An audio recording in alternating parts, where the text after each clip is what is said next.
My question is, one of the big problems that I see with conservatism and where it's going is that we're tending to get away from intellectual conservatism of people like Thomas Sowell, Milton Friedman, William Buckley, all that, and we're going to people like Charlie Kirk and Candace Owens, who I just, as a conservative myself, I just don't respect as much. So I was wondering what you think we can do to kind of get back to that intellectual conservatism, because I think that gives it a lot more credibility. So I'm not going to rip on anybody else in the political space. I'll rip on principles. I'm not going to rip on people. When I make fun of AOC, I'm making fun of her specific views. So I'm going to follow Reagan's 11th commandment and not attack anybody who's on the same side of the aisle.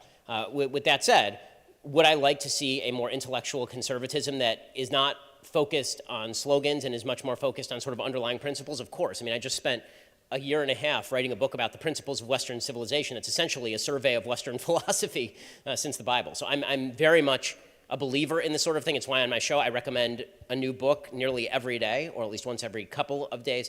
I think a well-read, well-informed conservatism is more convincing than other forms. Listen, conservatism needs all sorts of fighters. It needs people who are able to get the base out and rah-rah, and that's important. It's particularly important come election time. But we also need the capacity to convince. And what that really means is people who have spent a lot of time studying issues, people who are thoughtful about issues, people who can see nuance, who don't suffer from the need to relieve cognitive dissonance.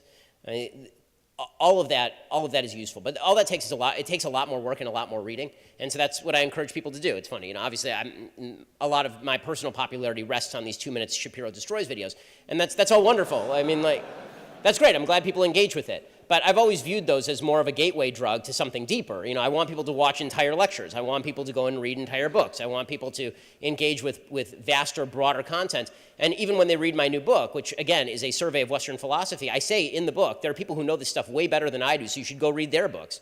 And life is a constant intellectual journey. If we're not doing that on the right, not only are we failing to make the best arguments, we're also missing out on the fun of politics itself.